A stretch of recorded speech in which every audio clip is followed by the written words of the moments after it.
أعوذ بالله من الشيطان الرجيم بسم الله الرحمن الرحيم والعصر إن الإنسان لفي خسر إلا الذين آمنوا وعملوا الصالحات وتواصوا بالحق وتواصوا بالصبر صدق اللہ مولانا العظیم۔ سورہ عصر مکی صورت ہے۔ فرمایا کہ والعصر ان الانسان لفی خسر، قسم ہے زمانے کی، بے شک انسان لفی خسر، سارے کے سارے انسان خسارے کے اندر ہیں، نقصان کے اندر ہیں۔ الا الذین آمنوا وعملوا الصالحات، مگر وہ لوگ جو ایمان لائے، وعملوا الصالحات اور اعمال صالحہ کرتے رہے، وتواصوا بالحق وتواصوا بالصبر، ایک دوسرے کو حق کی وصیت کرتے رہے اور ایک دوسرے کو صبر کی تلقین کرتے رہے۔ اس سورہ مبارکہ کے اندر اللہ رب العزت نے زمانے کی قسم اٹھائی کہ سارے کے سارے انسان جو ہے وہ نقصان کے اندر جا رہے ہیں، گھاٹے کے اندر جا رہے ہیں، مگر چار لوگوں کا تذکرہ فرمایا کہ وہ لوگ جو ہیں، پہلے لوگ کون؟ الا الذین آمنوا، جو ایمان لے آئے۔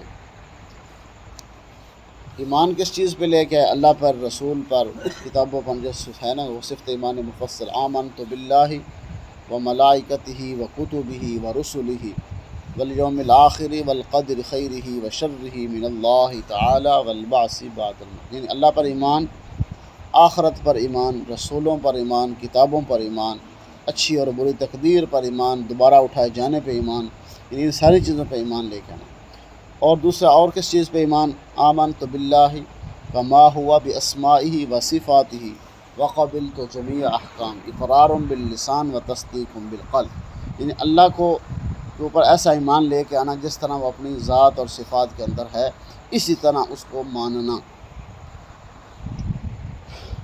وقبلت جمیع احکام، جتنے بھی اللہ نے احکامات نازل فرمائے ہیں ان کو زبان سے اقرار کرنا، دل سے تصدیق کرنا، اقرار باللسان و تصدیق بالقلب، یعنی زبان سے اقرار نہ ہو، دل سے تصدیق ہو، پھر بھی انسان کامل ایمان والا نہیں ہے۔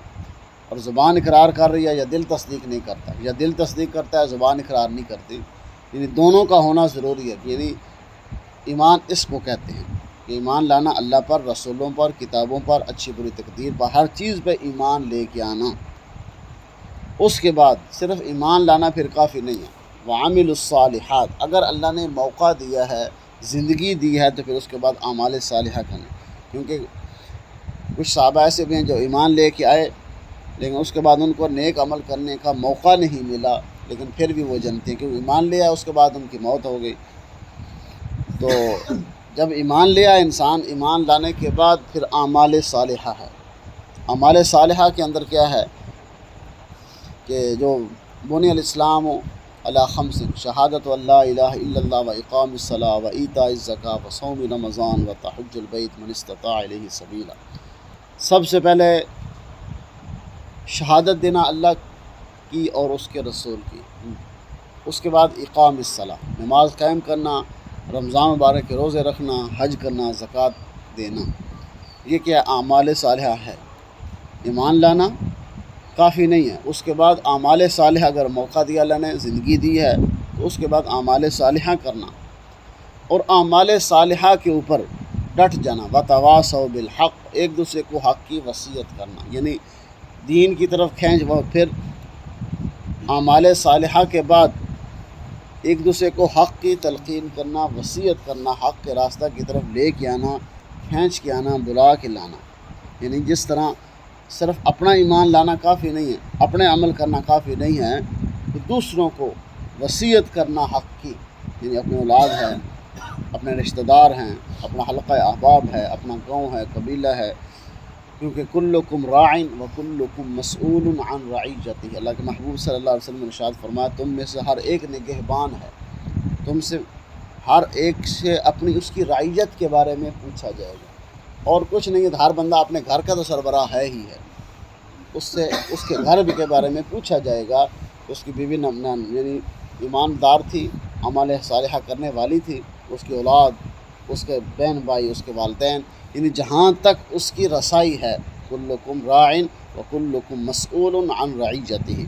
इस तरह एक ख़ानदान का, कबीले का सरदार है, कोई एक गांव का सरदार है, एक गांव का, एक शहर का सरदार है, जब पूरे मुल्क का जो है वो बादशाह है, वज़ीर है, यानी उनसे उनकी रईयत के बारे में पूछा जाएगा। सरदार बनना या कबीले का सरदार बनना कोई आसान काम नहीं है। ये सिर्फ़ कुर्सी पे बैठना काफ़ी नहीं है कि उससे उसकी राया के बारे में पूछा जाएगा कि तुमने अपने राया के बारे में क्या हुक्म सादर किया और वो ईमानदार थी नहीं थी, तुमने उनके हुकूक अदा किए नहीं किए, यानी ये सारा मामला पूछा जाएगा। इसलिए फरमान वतवासौ बिलहक़, उसके बाद एक दूसरे को हक़ की तरफ खींच के लाना, एक दूसरे को हक़ की तलक़ीन करना, एक दूसरे को वसीयत करना, किसकी? हक़ की वसीयत करना, हक़ की तरफ ले के आना। अब मैं कहूँ मैं तो नमाज़ पढ़ता हूँ, मेरी बीवी पढ़े ना पढ़े, मेरी औलाद नमाज़ पढ़े ना पढ़े, यानी इस पे ये इंसान की पकड़ है कि दूसरे को, अपनी रईयत को कम अज़ कम जो है वो अपनी औलाद है, जिस जहाँ तक इंसान की रसाई है, उसको नमाज की तरफ, रोज़े की तरफ, हज की तरफ, ज़कात की तरफ, यानी जो अल्लाह के अहकामात मुतवज्जे होते हैं उनकी तरफ खींच के लाना।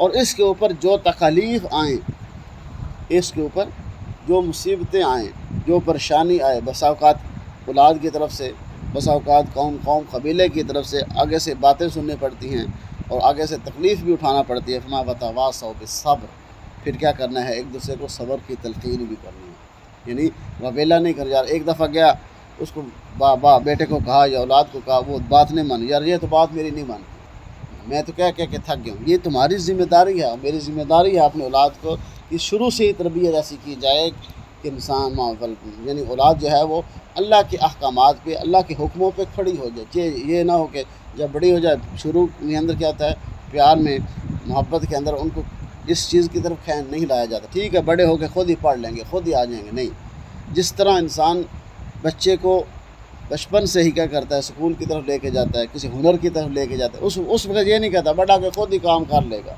ख़ुद ही सीख लेगा, ख़ुद ही पढ़ लेगा, नहीं। उस तरह उस वक्त क्या है, बंदा खुद बच्चे को रोए पीटे जो भी करे, उसको काम वाले के पास छोड़ के आता है, उसको स्कूल में छोड़ के आता है। क्या है, उसको पता है ये बड़े को फिर क्या करेगा। इसी तरह बच्चे की तरबियत क्या है, छोटी उम्र के अंदर उसको इन अहकामात के ऊपर खड़ा किया जाए कि अल्लाह का हुक्म क्या है, नबी का तरीका क्या है, उम्मत मुस्लिमा किस लिए आई है, उम्मत मुस्लिमा की ज़िम्मेदारी क्या है। इसलिए वहाँ वतवासौ बिलहक़ वतवासौ बिस्सब्र, और इस पर जो तकलीफ़ आएँ उनको बर्दाश्त करना, एक दूसरे को सब्र की तलक़ीन करना। और वबश्शिरिस्साबिरीन, खुशखबरी है सब्र करने वालों के लिए, और इन्नल्लाह मअस्साबिरीन, और अल्लाह की मदद है सब्र करने वालों के साथ। और फरमाया या अय्युहल्लज़ीना आमनुस्तईनु बिस्सब्रि वस्सलाह, मुझसे मदद तलब करो सब्र करके, और किस पे? नमाज पढ़ के, यानी नमाज के ज़रिए सब्र हासिल करो, और दूसरे को सब्र करके जो है वो मुझसे क्या करो, मदद हासिल करो। एक दूसरे को हक़ की वसीयत करो, एक दूसरे को सब्र की तलक़ीन करो। बगरना ये जो चार लोग हैं, ये जो चार काम करते हैं, वो नुकसान के अंदर नहीं है, बाकी सारे के सारे नुकसान के अंदर हैं।